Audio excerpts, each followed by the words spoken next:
my name is Libby Flatoff, and today I will be presenting on cybersecurity in my presentation, Deterring the Impossible. When first thinking about this topic, I had to think about why cybersecurity is important. With the rapid development of cyber technology today, as well as the expansion of cyber technologies and what they can do, it is very important to be able to deter these negative effects that these things can be used for. For this reason, I came up with the research question: to what extent can the United States use cumulative deterrence to deter Russian cyber attacks? First, to address this question, you obviously have to know what deterrence is. Deterrence is the ability to dissuade an actor from doing an unwanted action.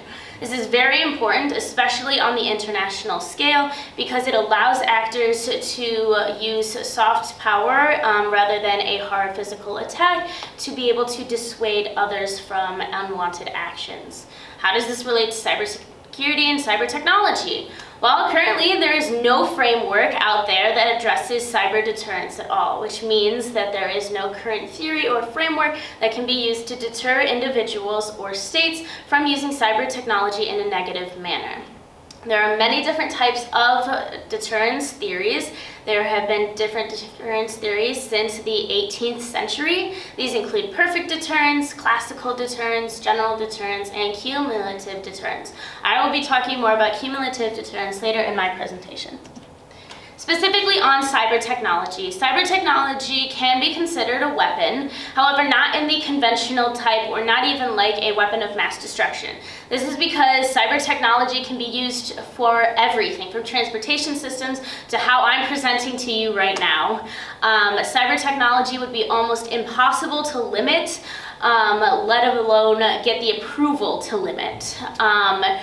Cyber technology is also very different in how it is used in a negative manner. Rather than being used like a conventional or weapons of mass destruction, it is more like terrorism. Terrorism is very hard to deter and very hard to control because you can take out one cell and that doesn't eliminate the entire movement. Similarly, with cyber technology, you can get rid of one hacker or a group of hackers, but that doesn't eliminate the ability of others to do it again. Currently, internationally, there are no international laws that bind cyber technology and its uses. In fact, there is no set definition of what a cyber attack means for a state. Under Article 51 of the United Nations, states have the right to self-defense. However, this comes with the caveat of it has to be an armed attack. Right now, cyber technology and the use of cyber warfare is not considered armed in any manner, which means that cyber warfare does not fall under any international laws or rights that a state has.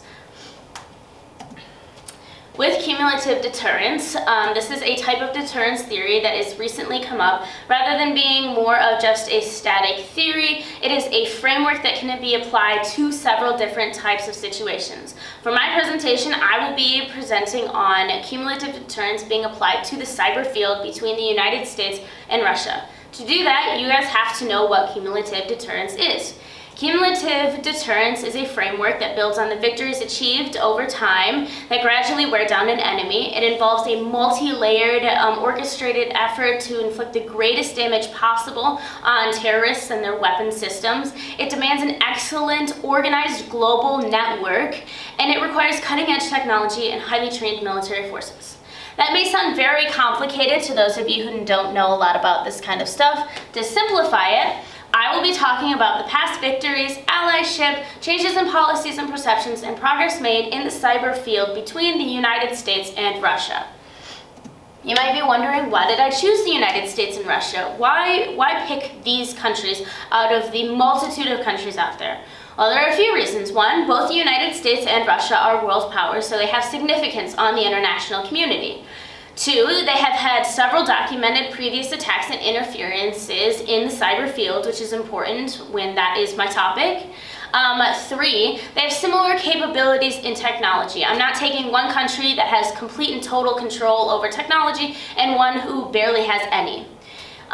Next, I have different views within the cyber field. They have different identities and different views about what constitutes cyber warfare.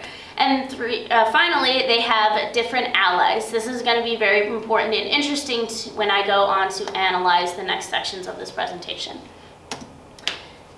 Next, I started with analyzing past victories. To do this, I had to decide, should past victories only relate to cyber security in the cyber field? Why or why not? Does it matter how fast the United States or Russia responded to these different incidences? Is it considered a victory if no retaliation was made, but a new policy was created? And does the size of the incident or just the number of incidences matter?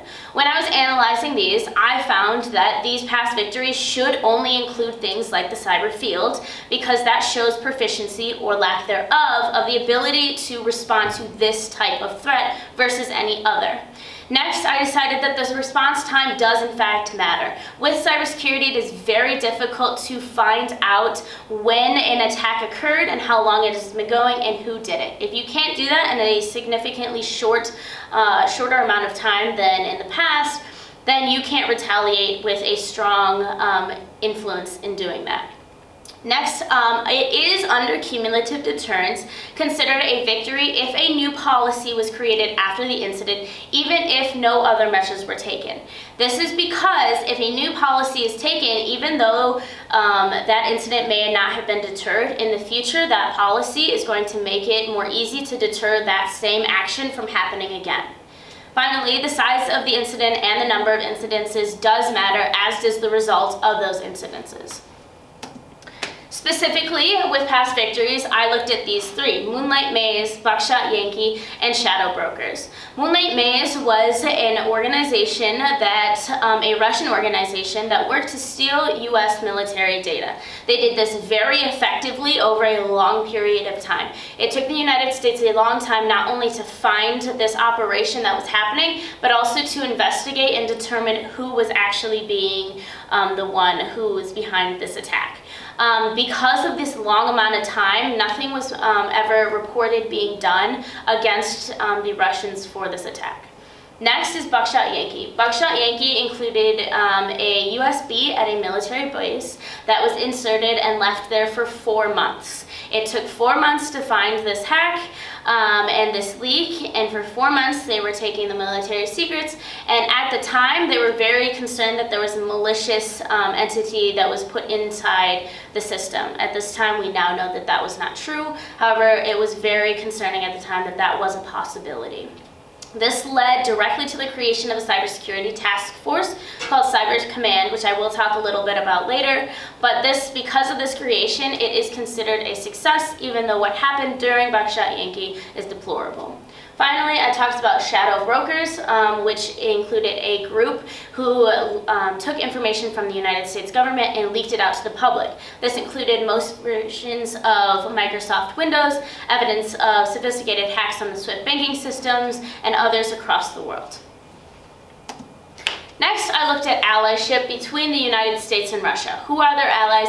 Have they assisted them in the past? Have they assisted them specifically within cyber warfare? And are allies important when it comes to cybersecurity? I actually determined that allies are very important when it comes to cybersecurity and cyber deterrence, but not in the way that you would think. In normal warfare, allies are used to increase the added force that a nation could retaliate with. In cybersecurity, allies are used as a system of intelligence. It is an access to more technologies and access to greater grounds to cover when it comes to discovering who made an attack when. Looking at Russia versus the United States and influence around the globe, it should come as no surprise that the United States has a larger influence across the globe in the international community. That does not mean that Russia has no influence. They're still very influential across the globe. The United States just has more influence. So it's due to their larger alliance network and that they have more legal bounds on their alliance system. While Russia does have some legal bounds for their allies and when they can step in, not as often do they have these legal bonds as the United States. They have more partnerships and relationships with countries that form their alliances.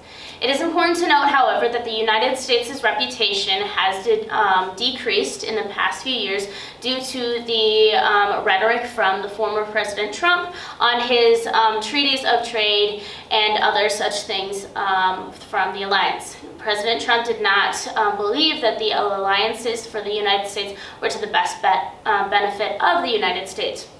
While many agreed with this rhetoric, they also believed that President Trump did not look at the military and political power these alliances had and brought to the table with these relationships.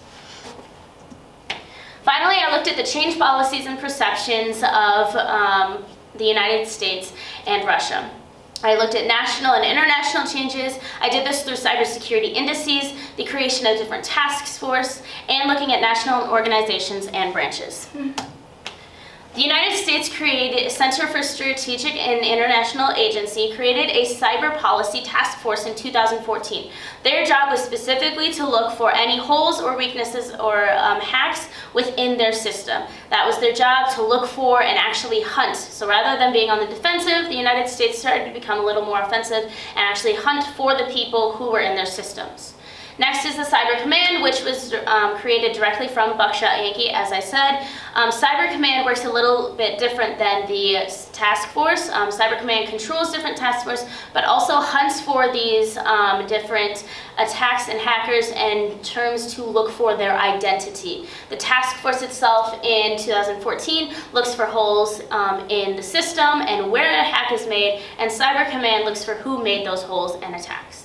Internationally, not much has been accomplished recently. However, there has been still lots of dialogue between the international community and member states about what constitutes a cyber attack, and defining all of these motions and trying to apply international law to that. Finally, my findings. There are 3 types of measurements of success in cumulative deterrence framework: tactical, operational, and strategic. Tactical success is the use of victories and allies to portray a power image to the international communities. Operational success is the use of crafting or shaping new securities conditions. And strategic success is the ability to create a basis for improved strategic situations. Now, looking at my question, which we started with, to what extent does the United States deter Russian cyber attacks?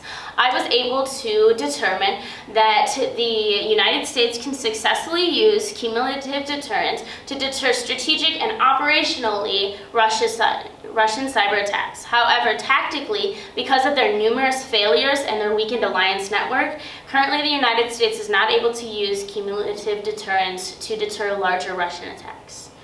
Thank you.